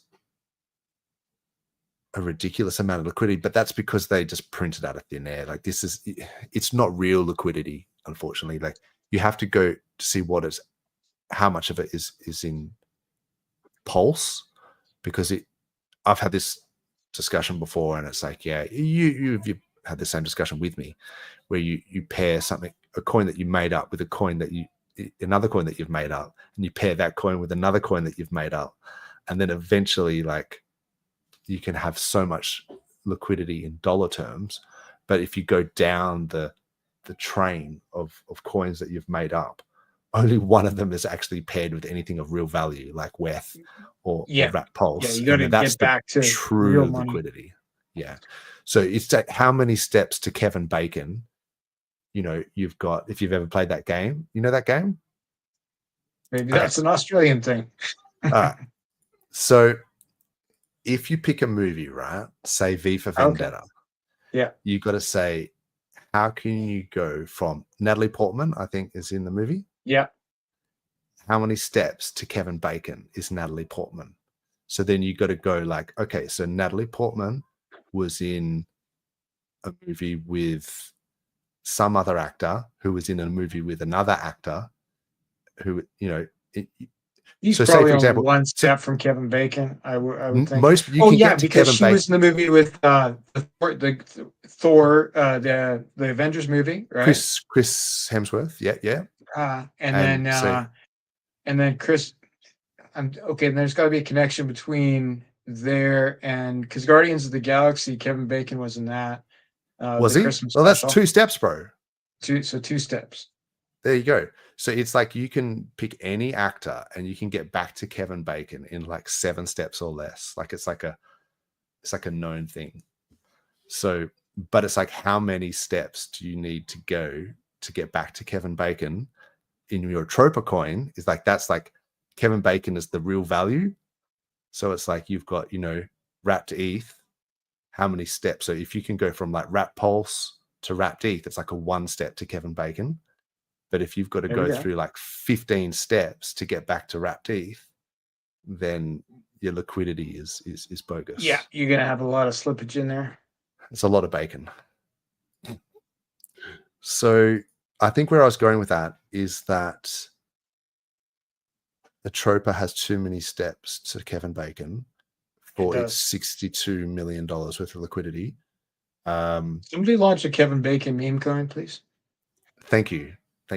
Chat, please get on top of this.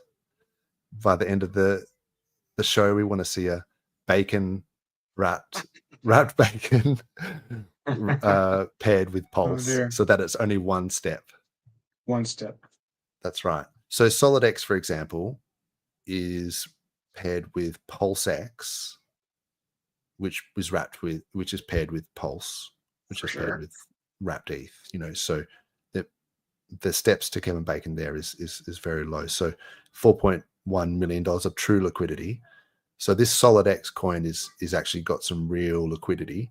But then if you look in terms of volume, it still has relatively high volume as well, $383,000 worth of volume. Yeah. So same with obviously with the RH assets, have the most volume and most liquidity. I guess that's how you know that it's like a good coin, right? But then you go down this list and you might be like Sparta, for example, has 41 grand of liquidity. So it's, I guess it's 41 grand of volume to $1.3 million worth of liquidity. So I guess what I'm saying, it's the volume to liquidity ratio. What does that tell you apart from that it's being traded though? All right. Well, I guess it depends on whether there's wash trading bots. But to me, it says that a lot of people are buying it and selling it, and it has high liquidity. So it's a legit coin. If you see something that has like $50 worth of volume, then you got to watch out, right? Like it's not like, so say for example, HOA was a pretty good meme coin for its day, and these guys pretty much all disappeared. It has now $42,000 worth of liquidity, so low liquidity. Look at this volume, $109. Are you kidding me? Yeah, it's pretty quiet, isn't it? $109?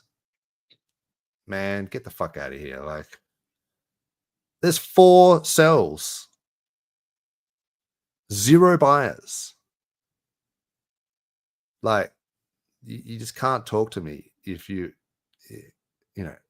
okay. Anyway, but I think they literally just exited the chain. Like, that's quite sad. It's like, yeah, they made a big fuss the whole time they were here, and now they've disappeared. What a waste of time that was. Anyway. But yeah, disappointing. So yeah, Tangang, where are you? Like, it's just disappointing. That's their spear. That's the HOA, right? Like, or mate, hang on, that was versus cookies. Is that the highest? I think HOA was like the center token. I might have been unfair there. No, not HOA. really. They had all kinds of stuff. This is HOA versus Pulse. So I was thinking, hang on, that might have been an exotic liquidity pair. Maybe I'm being unfair, but okay, $800 worth of volume. Well, that's totally different. Yeah, exactly. That's wicked. That's a new pair of shoes for Fast Abdul. Like, that's not and 72 buyers, 5 sells. Okay, I mean, it's up 10%. Buy 2 new bees for $800. There you go. And then 14 grand worth of liquidity. Like, see, that's what I'm saying. I don't even want to talk about it because it's so terrible. Whereas at least exciting. If I'm looking here, this is the Gray's currency, $1.7 million worth of liquidity, $110,000 in daily volume. Same percentage upwards, but see how I have a lot more faith in this, right? Yeah. Even though it's the same percentage up, it has higher liquidity. and then like market cap as well. You know, we're talking $125 million market cap. So if I price this in terms of market cap, you know, it peaked at around 350 million market cap. Still relatively low. Like, what was, remember that Pika coin? Yeah, the one Somi used to talk about, Pika. Because I thought that this would be a leverage play on Somi's popularity, but then he went full PDI. So in terms of market cap, it's so it's just less than $1 million, and it peaked at about 10 million. So, you know, people talk about this when it comes to meme coins. It's like you got to get in like before it gets to, you know, $1 million market cap, or then, but then like naturally when they get to 10 million, that's like another point as well, where they either survive or they don't. But I still think the best risk to reward is Hex on PulseChain, but I think that person specifically excluded Hex, so that's why we went down that path. Oh, we did a good job. We really stretched that one out. Have you heard of the HEXican sperm bank? Jesus. He was asking about real world assets, so okay, it was relevant.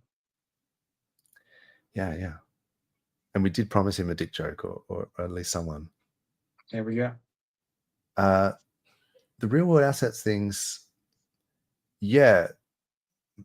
Seems like these are what they live on Ethereum right now. Like that's almost all the real world asset stuff is on Ethereum.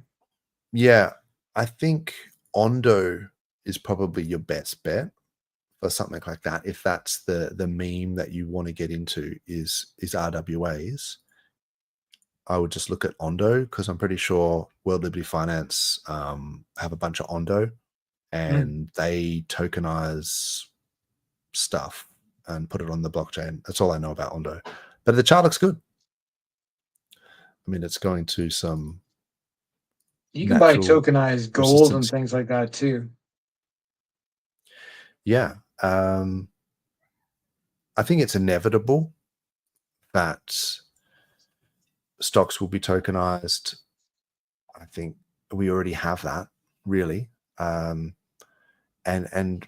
real estate, other assets, traditional assets will be tokenized, because you can do the fractional borrowing against them, and just, yeah, I guess it makes them fungible. That's the other thing, is you can own 0.3 of a house and trade it, and then get honeypotted and get it wallet trained and lose your 0.3 of a house. But yeah, it's, I guess, the future. I'm not sure that PulseChain is going to be part of that, the real world asset sort of. Like, there are things like there's the Power City guys did a thing where you could get an NFT that was exchangeable for a tiny home, right? Like, it was a cool idea, but it didn't. I don't think there were many orders. I could be wrong, but like, you know, there's been attempts, but there's nothing major as of yet. You need a lot of money for real world asset things. Like, it's not a, you know, launch a meme coin on pump.tires endeavor. You know, it's like, I have $75 million. I'm going to tokenize farmland and put it on PulseChain. But like, you know, you need to find the guy with $75 million in order to do so. I saw recently that in Australia, so Bitcoin holders can now use crypto as collateral for mortgages. So there would be Bitcoin-backed home loans launching in Australia. I wonder how they secure the Bitcoin, you know? Well, I guess, yeah, you're borrowing against the collateral, that your Bitcoin has collateral. So right, but you must have to give them your Bitcoin then, right? Well, like yeah. They're not going to say like, oh, but don't sell it, because, you know, you're going to have to give it to them. It's custodial. Yeah, that's true. So that's a bit of a concern. But I think you'll start to see more of this sort of thing where you'll be able to borrow against your crypto. And that's a thing already on chain. Yeah. And I mean, you've got your liquidity fork as well. That's it. The ink printer. Ink printer, yeah. Yeah. Borrow against your ink. You can borrow against your ink. That's right. So that idea that when you sell your crypto and you create a capital gains event, whereas if you borrow against your crypto, you don't pay tax on it as a capital gains Most event. places, I think In that's most true. places. That's the premise, I think.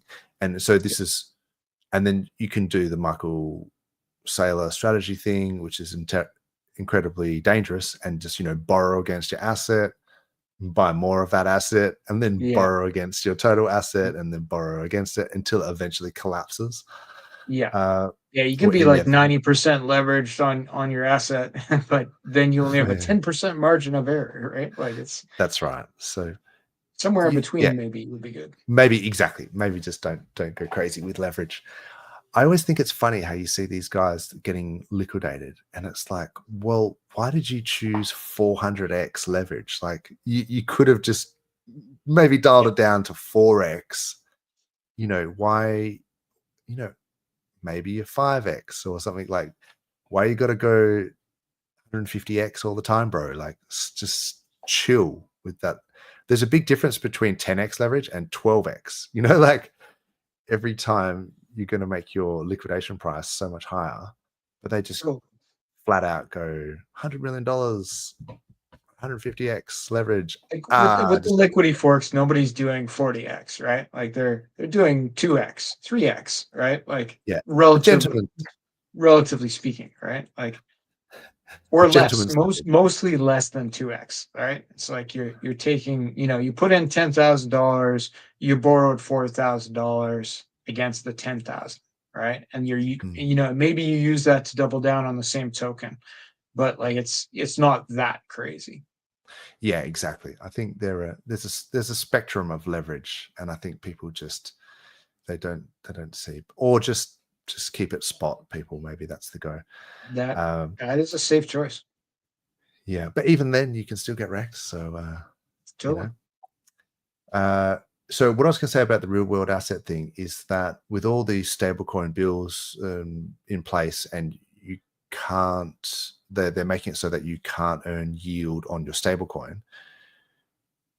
I guess that's to stop it, so that they can't compete with, with banks, obviously, so that you don't want, that the banks don't want you to be able to just store your stable coins in a protocol and earn yield greater than the interest that you would have if you had those dollars in a bank account. But with these stable coins, what if you took a loan against the stable coins, and then with that loan you put it into a protocol and you earn yield on the loaned money? Does the Stablecoin Act prevent you from earning yield on the loan against the stablecoin? Do you know? You could put like let's say with Aave, for example, or on PulseChain we have fiat. Like you could put in DAI, and you could borrow USDC if you wanted to, and you haven't sold your DAI, right? So it probably depends on you where your tax authority like says you're taking profit, because maybe when you're moving into stable coins, maybe you've taken profit then.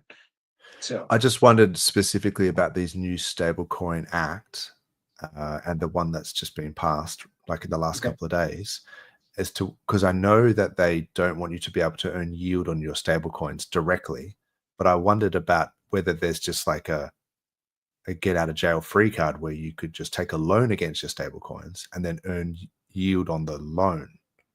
Like you just said, like you say, okay, I'm not going to earn yield on my USDC, but I'm going to borrow against it, get DAI, and I'm going to get yield on my DAI to USDT. Well, you could borrow ETH against your USDC and get yield on your ETH, right? Like, so it doesn't really. But do you see how it doesn't really stop them? Like that they're saying, oh, you can't. You can have stablecoins, but you can't earn yield on it. It's like, yeah, but I can just borrow against it and then get yield on that. Like it hasn't really stopped. I think they're going to rejigger those laws, because they won't be able to stop it. They'll just push, you know, they'll just push things underground, right? Like it's, you know, like, oh, that's not my account is going to be the answer, right? Like it's, you know, like when you I don't start even think to they'll mess with have to. crypto. Yeah, I get what you're saying. They could do that, but it depends on the specifics of this law. If it only stops you from getting yield on, or maybe it's on any stable coin. So yeah, like you say, you'd have to borrow ETH against it and then stake your ETH. But then if that yield of your staked ETH is better than the interest you get on the bank, then people are going to go towards staking their ETH, right? Like Totally. maybe that's why ETH just went up so much. Right? Maybe that's just why ETH just went up so much when this stablecoin build literally passed like 2 days ago. Yeah, That's that could be the case. probably what happened. But Yeah. I'd have to look the fine details about how they say the yield on the stablecoin is generated, right? Like, are they talking like? Because there's some stablecoins that pay you yield just for holding them and stuff like that. And previously there was talk about them being against that. But are they talking about like, can I add liquidity? Like, because I can farm like DAI to USDC, and I'm making swap And fees the in between, fees. Mhm. right? Like, is that Technically, against it's the not. rules, right? Yeah, well, it's not interest. It's not like you're putting it in a protocol and just earning a yield for having it. You're actually putting it in a liquidity position and you're earning fees. It's different, I would have thought. Like or with ink printer or other liquidity forks, like you stake your stablecoin in the protocol, but like you're not like, it's a trade-off. Like you're putting your stablecoin somewhat at risk. It's going to cover liquidations, and in return you get a payment of sorts, right? In terms of the token drip plus a piece of the liquidation when it happens. Like it's, you know, it's not just a free money grab, right? Like you're paid for a service. So I just, the particulars of exactly how they worded that will probably tell the tale. But the beauty of crypto is some of these protocols, like all these liquidity forks, they're immutable. You know, like they can't be turned off. They're on the blockchain. On your jurisdiction as well, right? Yeah. Because these stablecoin acts specifically for the US. So, but like VPNs are great. I'm not recommending anything to anybody, but I really like VPNs. I find VPNs very useful. I can make my computer think I'm in any country. It's great for security reasons. They are good for all sorts of reasons. Yeah. Indeed. And they exist. Yep, they do. Talk love with the questions, man. This guy needs to just come on stream and just like straight up just talk to us. Lay it down, man. Save me reading. What you reading for? Are we in danger of crypto being controlled by a big financial institution, government registration? Are you are your own bank may dwindle? Yes, in a sense, Satoshi's vision was about peer-to-peer payments, and it was about permissionless, no middleman, I guess immutable, you know, that was the idea. Now, maybe not immutable because the code's been changed over the years, but it's no longer peer-to-peer cash. It's more of a store of value. It takes too long. It can't handle the transactions from that sort of thing. And now all the Bitcoiners are all hypocrites. I mean, so am I, but just to point it out that, yeah, they are huge hypocrites because they've just embraced Tether on Bitcoin, the network, and which it has super controlled. Yeah, it has a freeze function. Button. Yeah, so you can freeze Tether on Bitcoin, and that's the complete opposite of censorship resistance. So, in terms of, you know, these large cryptos out there like Bitcoin and maybe some others, I would say they've certainly lost the original Satoshi's vision. But, you know, PulseChain exists, and it is more censorship resistant than Bitcoin. We have all of these, you know, even Ethereum is, I guess, because, you know, you've got tornadoes. You can do Tornado Cash and things like that. There's Railgun and a few other things. And on PulseChain, we've got Liberty Swap, that when the phase 2 privacy swaps, I think there is going to be a level, and it's more decentralized. I think PulseChain is going to be setting itself up as being a privacy chain in a sense, and being more censorship resistant than your average crypto. So, and particularly like with this Liberty Swap thing about the random swaps between L1s, that could be a real big thing, because maybe people from AVAX want to just go to PulseChain just so that they can do the Liberty Swap. And then maybe just to clean their funds, but it's going to generate fees when they do that. It's going to burn PulseX. It's going to do all kinds of stuff. And volume, yes. PulseX will go buy and burn the volume, all that stuff. Imagine that if PulseChain was the chain you moved through to get privacy. That would be I think that's what's going to happen. Freaking huge, right? If that was the best way in crypto to make your wallet private, well, just move it through PulseChain. Just go through PulseChain. Insane volume. Yeah, I think that's what's happening. And that's what Richard's always been about. He's been a huge proponent of privacy and the original tenets of crypto and the cypherpunks, and that is about censorship resistance and self-custody. And I think that's, we'll start to see that. People will start using PulseChain as a way to get anonymity. Cool. So, are we in danger of crypto being controlled big financial institutions? I think that some cryptos are. Bitcoin is being co-opted by BlackRock and some of these big financial institutions. And MicroStrategy, Michael Saylor, this whole leverage borrowing, it's going to unwind at some point. So it could create a big financial problem when Saylor gets liquidated or Strategy gets liquidated. But I don't think, well, I suppose it will affect us in a tertiary way. But yeah, I guess the original question is, are we in danger of being controlled by these institutions?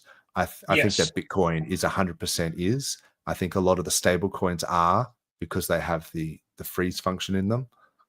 There's the new Sky and USDC, USDT. So, but maybe not if Richard Hart makes his own stablecoin, which he's probably going to do. Like literally, Richard Hart, part of his, Thanos gauntlet is that he wanted to have his own chain, that he could have his own AMM running, his own liquidity and in yield farming. He wanted to have a stable coin. And I'm pretty sure he talked about a NFT marketplace. And these talked about NFTs. He doesn't like NFTs, but like if that's what we want, then that's what he might do. He talked about making an NFT marketplace. Yeah. Mm-hmm. But just like forking OpenSea. But I guess that was back when NFTs were popular as well. So maybe. But I think they're on the roadmap. Oh, and the wallet. I think he's going to make his own wallet. Yeah, so that's the thing. Once you've got your own wallet on your own chain, and you can do permissionless yield through Hex, permissionless swaps through PulseX, and a permissionless chain in Pulse, and you've got your own stable coin, maybe in your own wallet. Like he's got the full gauntlet. So it's the Thanos gauntlet. Like I feel like this is where we're heading. Yeah. So I don't think it will affect us as much, but I think it will affect all of other crypto. Even if it does, what I figure is like, is the government, all governments going to try to take over crypto? Yes, they will. But eventually, like your grandma's going to be buying Bitcoin from her bank, recommended by the bank teller. And if you're already here, you're going to win. Right? Like by the time it's like, oh, governments are paying out welfare in crypto, right? Like it's going to be, if you're already here, you're early, it's going to be good. That's it. You got to be, there's no point getting in when BTC has already done the move from a 17K to 120K, and with the hope of doing a 50% increase now. It's like, Whereas PulseChain, the whole ecosystem is down, 90%. The opportunity is there. Like this, you have to buy low, but you can't buy low and sell high. You can't buy low with confidence and then sell high. You know what I mean? By buying low, you're always going to be uncomfortable. That's part of it. Otherwise, you won't be able to buy low and sell high. No one buys low with comfort. So that's what you have to do. St. Wolf Vision, what is up, bro? This guy is an awesome streamer. He is. Has one of the cleanest setups in crypto, and very enjoyable watch. And he has fond memories of the HEXican Sperm Bank. So shout out to you, sir. Perfect. Getting pregnant by HEXican today. Kevin Bacon. Yes, look, I've coined that. So that's the liquidity. How many steps to Kevin Bacon, like liquidity web? That's what we want to just keep it real. Like how many steps? I started thinking about that. I'm only 2 steps from Kevin Bacon. I know a guy who was in a movie with Ryan Reynolds as an extra, right? But he met Ryan Reynolds. And Ryan Reynolds is in a movie with Kevin Bacon. There you go. So you're 2 steps to Kevin Bacon. The more you do it. And Ryan Reynolds is Canadian. Kevin Bacon is not. But yeah. It works. You'd be surprised. Like you just be like, oh, there's no way I'll get Robert De Niro to Kevin Bacon. And then you just say, oh, hang on, wasn't he in a movie with? And then after about 3, oh no, it's like 3 steps. Nice. So, and then you realize that the aim of the game is to become familiar with Kevin Bacon movies so that you can always tie them back. You go, but like you say, he the fact that he was in those, that Guardians of the Galaxy, that's going to open up a plethora of actors there. Good to see. Oh, Mr. Crypto was saying more on ramps. 100% agree. And also, he was saying, I think I was bringing this up in the background, that someone was clipping out EHEX. So that's always a good time to buy, right? When someone's mass dumping, you can normally get a good deal. How's EHEX looking? EHEX is Far Out Alien said he worked on Guardians of the Galaxy. There you go. 1 step to Kevin Bacon. Perfect. Right there. EX is up 12%. That's good. Wait, EHEX, did you say? Yeah, up 12% on the 24-hour. Yeah, man, someone's buying this stuff up, eh? Buying the dips, yeah. And if they just clipped out, or it might be, so this is EHEX, PHEX, but you might only see it on the EHEX. ETH, I was looking on the Ethereum chart. On the Ethereum side, yeah. Yeah. I'm not sure. Is it even going to be like? Yeah, I don't have this chart ready to go, so I won't waste people's time looking for it. But yeah, it could have been Dev Carl's wallet. Yeah, Dev Carl's wallet fully out of 660. Oh, I thought that was the other wallet. So there was another one that had 660 million PHEX and EHEX, and they had been dumping. But Dev Carl's one, I thought it was only like 50 million or something.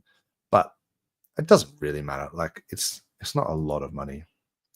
No, oh, the 80,000 BTC wallet sold it all an hour ago. What? 9.6 billion. No way. What did it do to the price? Is that a fact? Because it's still $119,000. So holy shit. They clipped out 10 billion. And the price is still at all-time high, 119.6K. Nothing stops this train. That's Lynn Alden. Damn, that's impressive. We should probably wrap this up. It's gone over 2 hours. Otherwise, people won't watch it. Not that they were going to watch it in the first place, but I feel like if it goes too long, they'll just be like, I don't have time for this. My IQ is also depleting by the minute. Yeah. I need more coffee.